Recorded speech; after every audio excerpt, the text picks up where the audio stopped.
भतीजा भतीजी। Railway station पर भीड़ लगती तो आपने देखी ही होगी। कोई किसी को लेने आया होता है तो कोई किसी को विदा करने। सब अपनी अपनी धुन में मगन होते हैं। ऐसे में तो कोई गिरना भी अफोर्ड नहीं कर सकता।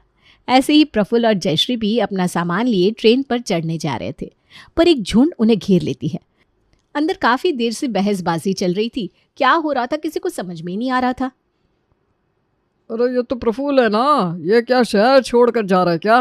अरे भाई, आजकल यही तो ज़माना है। बच्चों को बड़ा करो और जैसे ही बच्चों की शादी का वक्त आता है वो लड़की लाने के पहले माँ बाप को विदा कर देते हैं। वही तो हो रहा है। खैर, हमें क्या। प्रेम को तो मतलब नहीं है, पर हमें तो है। ये कहानी शुरू होती है कमला निवास से, जहाँ कमला अपने बेटे और बहुओं के साथ रहती थी। यूँ तो जयश्री और निशा देवरानी जिठानियाँ थी, पर दोनों के बीच इतना लगाव था कि देखकर लगता नहीं था कि कोई ओहदे में बड़ा है तो कोई छोटा। सवेरे सवेरे सब्जी की थैली और पूजा की सामग्री लिए दोनों अपने घर लौट रही थी कि अपने घर के बाहर सर पर हाथ रखी बैठी सुषमा उन्हें टोकती है। अरे कैसे तुम दोनों आपस में इतनी तालमेल बनाकर रखती हो बेटा? ज़रा मेरी बहुओं को भी समझाओ। दिन भर घर में कलेश मचा रहता है मेरे। आपने उसे ज़्यादा दे दिया मम्मी जी, मुझे कम दे दिया। मेरा बच्चा अच्छा है, उसका बुरा।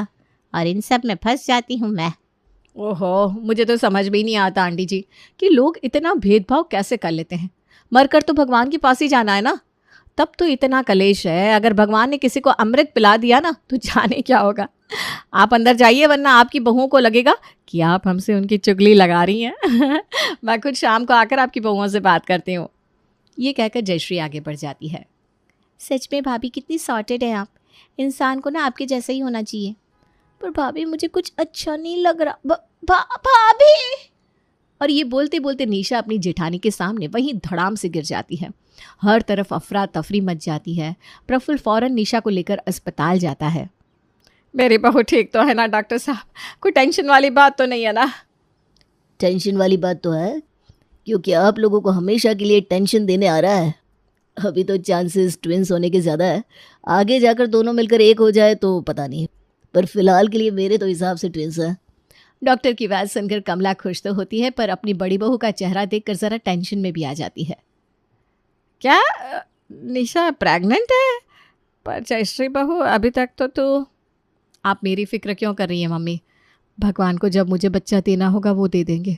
अब ये ज़रूरी तो नहीं ना कि पहले माँ जिठानी ही बने। पर लोग तो सवाल उठा देंगे ना बेटा। उन्हें क्या पता कि तुम दोनों की शादी में सिर्फ 1 साल का अंतर है। मम्मी जी, लोगों को पता नहीं तो वो तो बोलेंगे, पर आपको तो पता है ना। आप क्यों टेंशन ले रही हो? घर में नन्हे मेहमान आने वाले हैं, वो भी 1 नहीं 2-2। आप तो इस बात की